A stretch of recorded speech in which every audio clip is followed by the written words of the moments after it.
అందరికీ నమస్కారం అండి. నా పేరు డాక్టర్ కేవీ రెడ్డి.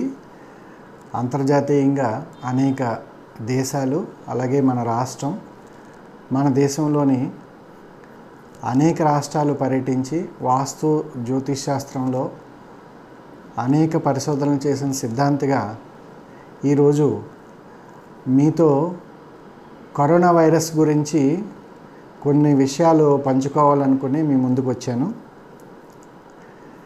దయచేసి అందరూ అర్థం చేసుకోండి.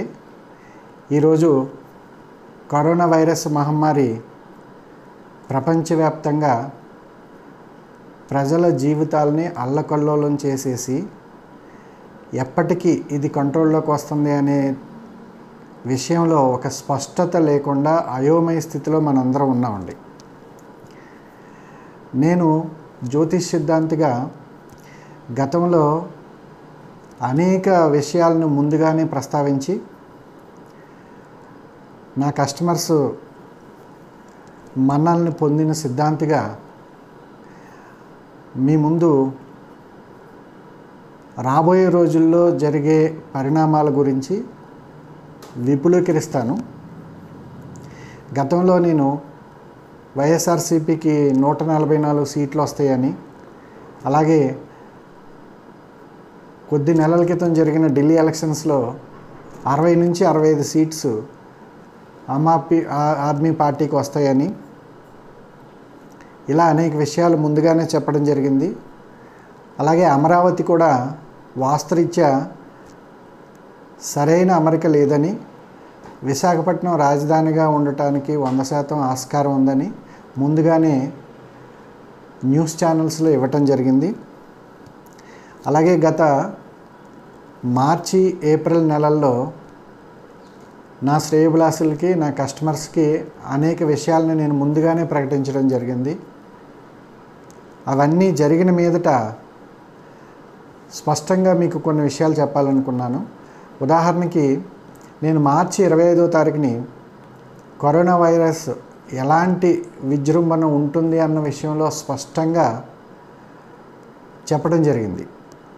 మార్చి 28 నుండి ఏప్రిల్ 5 వరకు ఉన్న గ్రహస్థితిని తీసుకుని మన రాష్ట్రంలోనూ ప్రపంచవ్యాప్తంగా విపరీతమైన పాజిటివ్ కేసెస్ పెరుగుతాయని చెప్పడం, అలాగే తెలంగాణ కన్నా ఆంధ్రప్రదేశ్లో పాజిటివ్ కేసెస్ ఎక్కువ రిజిస్టర్ అవుతాయి అన్న విషయం చెప్పడంలోనూ నేను పూర్తిగా సక్సెస్ అయ్యాను.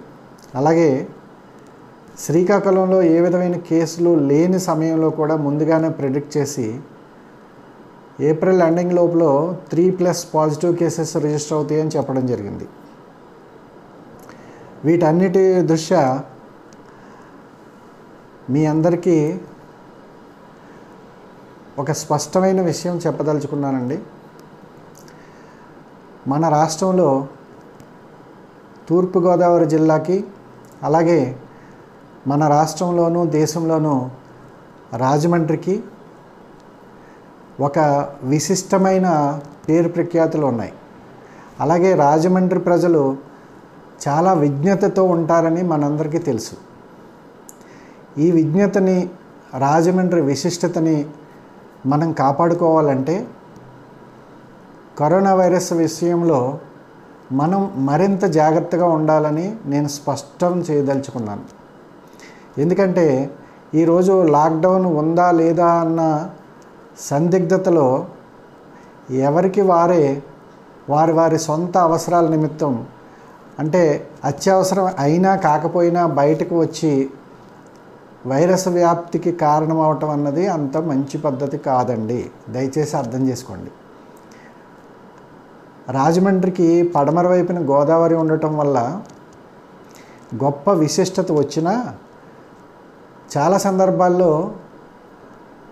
కొన్ని ఉపద్రవాలు జరగటం కూడా జరిగింది. గత 100 సంవత్సరాలని మనం పరిగణలోకి తీసుకుంటే, అంటే స్వాతంత్ర సమరయోద్యమంలో చాలామంది జైలు పాలవటం, అలాగే పుష్కరాల సమయంలో అనేక మరణాలు సంభవించటం, ఇవన్నీ క్రోడీకరించుకుని జ్యోతిష్ శాస్త్రరీత్యా చాలా ఆలోచించి ప్రశ్నాశాస్త్రం ప్రకారం మనం గణన చేసుకున్నప్పుడు మే నెలలో ఒక రాజమండ్రిలోనే కొత్తగా 10 పాజిటివ్ కేసెస్ రావడానికి ఆస్కారం ఉందండి.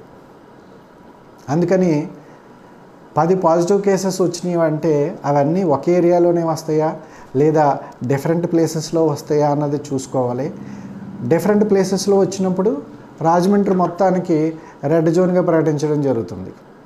అలాంటి స్థితి రాకుండా ఉండాలి అంటే ఖచ్చితంగా మనందరం సోషల్ డిస్టెన్స్ పాటించాలి.